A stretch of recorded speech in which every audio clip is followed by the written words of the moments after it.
अस्सलाम वालेकुम my YouTube family. उम्मीद है कि सब खुश और आबाद होंगे जी। ये है जी सुबह का टाइम। मैंने नाश्ता वाश्ता करके अब मैं धो रही हूँ जी घर के बर्तन। पानी कम है और हर साल इसी तरह पानी बंद होता है, तो पानी कम आ रहा था, इसीलिए फिर मैं सिंक पर बर्तन नहीं धो सकी। तो पानी मैंने इस देगची में थोड़ा डालकर गर्म करके जो भी बर्तन है वो मैं इसी में ही धो रही हूँ। और रात को आए थे जी घर में कुछ मेहमान, जिनके लिए कुकिंग वगैरह की थी, तो इसीलिए इतने सारे बर्तन हो गए हैं जो ख़राब। तो सुबह के टाइम धोने होते हैं।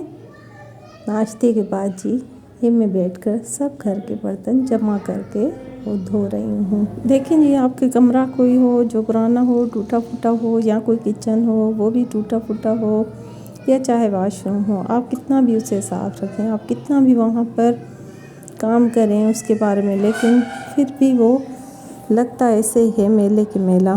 तो जैसे ये घर का ऊपर वाला हिस्सा है, रूम और थोड़ा बरामदा, तो वो देखें साफ़ करते हैं तो हो भी जाता है, सेट करते हैं तो हो भी जाता है। लेकिन किचन में अगर कुकिंग वगैरह करते हैं तो पूरा टूटा फूटा सा जितना भी साफ़ करें फिर साफ़ नहीं रहता।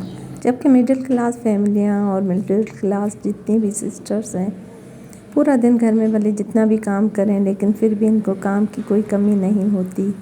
जिस टाइम भी आप बैठेंगी थोड़ा काम करके फिर दूसरा कोई ना कोई काम घर में होगा ही होगा।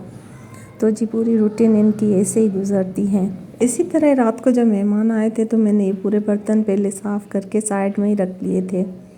फिर जी सबका बनाया था मैंने नाश्ता, और उसके बाद फिर ये सब बर्तन मैंने धोए।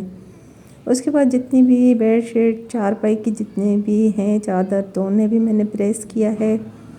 फिर जी इन्हें भी मैं आज चेंज कर रही हूँ कि फिर भी हफ्ते में एक दफ़ा तो ज़रूर हम बेड की और चारपाई की चादरें चेंज करते हैं। पानी की भी है तो बहुत ही हमारे पास परेशानी आजकल। जब तक पानी आ जाए लेकिन तब तक फिर भी घर को और हर चीज़ को तो साफ़ करना ही पड़ता है, हर चीज़ को साफ़ रखना ही पड़ता है। तो इसीलिए ही आज मैं ये चेंज कर रही थी इनकी चादरें। और जो दूसरी चादरें हैं जैसे ही पानी स्टार्ट होगा तो फिर मशीन लगाकर उन्हें भी धो लेंगे। बेड की चादरें धोने के बाद अगर प्रेस भी ना करें तो मज़ा नहीं आता उन्हें बेड पर चेंज करने से। तो फिर पहले मैं इन्हें ज़रूर प्रेस कर लेती हूँ। तो ये प्रेस करने के बाद अब जी मैं इसे करूँगी चेंज, और उसके पास हो जाएगी जी सफाई भी रूम की और बरामदे की।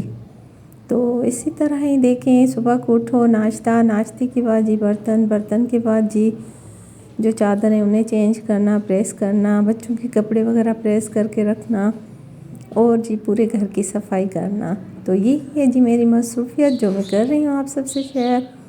और इसी तरह मेरी है जी डेली रूटीन।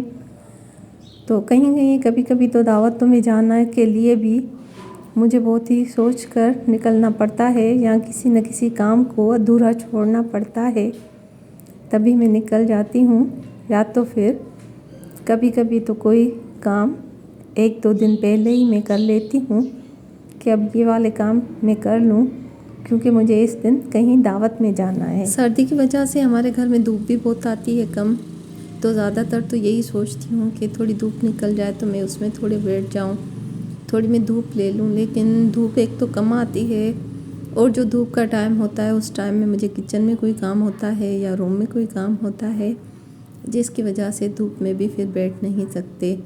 तो इसीलिए ज़्यादातर तो फिर स्वेटर या स्वेटर के साथ साथ जी पाँव में शूज़ वगैरह भी पहन कर रखना पड़ता है कि थोड़ा बहुत आजकल जैसे ही इतनी तेज़ हैं जी सर्दियाँ, तो अपने आप को थोड़ा सर्दियों से भी बचाना ही पड़ता है घर में। अगर एक माँ को कुछ हो जाता है तो फिर आपको तो पता है कि पूरे घर का फिर काम बच्चे तो नहीं कर सकते। आजकल बच्चियाँ भी नहीं इतना करती, क्योंकि वो भी अपनी ज़िंदगी में मसरूफ़ हैं, अपने कामों में मसरूफ़ हैं। तो जी घर का जो भी जितना भी काम होता है वो माँओं को ही करना पड़ता है। तो जितनी भी सिस्टरें हैं वो भी ज़रूर इसी तरह ही अपने घर को देखती होंगी और अपने घर को टाइम देती होंगी। तो जी ये देखें जो भी है रूम में चीज़ें, बच्चे कहीं पर कुछ छोड़ देते हैं, कहीं पर कुछ, वो भी मुझे उठाकर वहाँ से फिर रखने पड़ते हैं, और उसके साथ साथ जी सफाई भी करनी पड़ती है।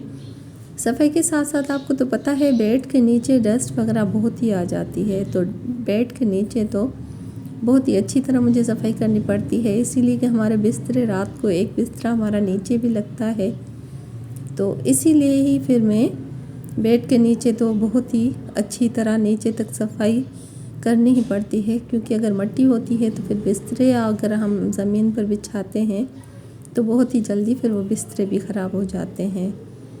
तो जी हर चीज़ का बहुत ही ख्याल करना पड़ता है, हर चीज़ पर नज़र रखनी पड़ती है, घर में हर चीज़ के बारे में सोचना भी पड़ता है, तो सारा दिन इसी में ही गुजर जाता है। आज मैं आप सबको ये भी बताती हूँ कि डिप्रेशन है क्या और डिप्रेशन में इंसान कैसे आता है और कैसे मैं बहुत वक्त तक डिप्रेशन में रह चुकी हूँ। तो ये सब बातें ज़रूर मैं आप सबसे शेयर करूँगी। तो अगर मैं कुछ इस व्लॉग में आपको बताऊँगी तो कुछ ज़रूर मैं दूसरे व्लॉग में आप सबसे शेयर करूँगी जी। तो जी डिप्रेशन भी एक टेंशन उठाने से ही हो जाता है, तो टेंशन लेने से और टेंशन रखने से इंसान डिप्रेशन में भी मुब्तला हो जाता है।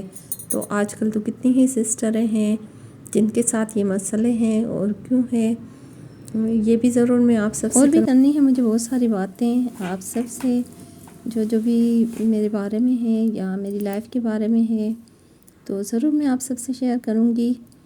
और जी उसके साथ साथ अब जी रात के खाने का जो टाइम हो रहा है सफाई के बाद, तो जी मैंने आटा गूंदा किचन में और फिर आज मैंने सोचा था कि कुछ आलू मैं तल लूँगी रात के लिए। तो जी रोटियों के साथ साथ कुछ आलू तले थे और कुछ पड़ा हुआ था दिन वाला सालन, तो कुछ अचार, तो इसी तरह ही बस रात का खाना भी हमारा हो जाता है। तो जी नेल पॉलिश मैंने इसीलिए लगाई हुई है कि क्योंकि दावत थी, तो मैं दावत में गई थी, मैंने नेल पॉलिश लगाई हुई थी, तो मैंने उतारी नहीं तो फिर रात की नमाज भी पढ़नी पड़ती है हमें, तो इसीलिए अब इसे मैं उतारूं तो फिर मैं अदा करूंगी नमाज। और जी उसके साथ साथ हमने सब ने मिलकर खाया ये खाना, बच्चों ने और मैंने, तो इसी तरह ही सब मिलकर रात को खाना भी खाते हैं बैठकर, और फिर खाने के बाद जी बैठकर करते हैं कुछ न कुछ बातें। तो यही होती है जी हमारे भी घर की रूटीन। इसी के साथ जी लेती हूँ इजाज़त, अल्लाह हाफिज़।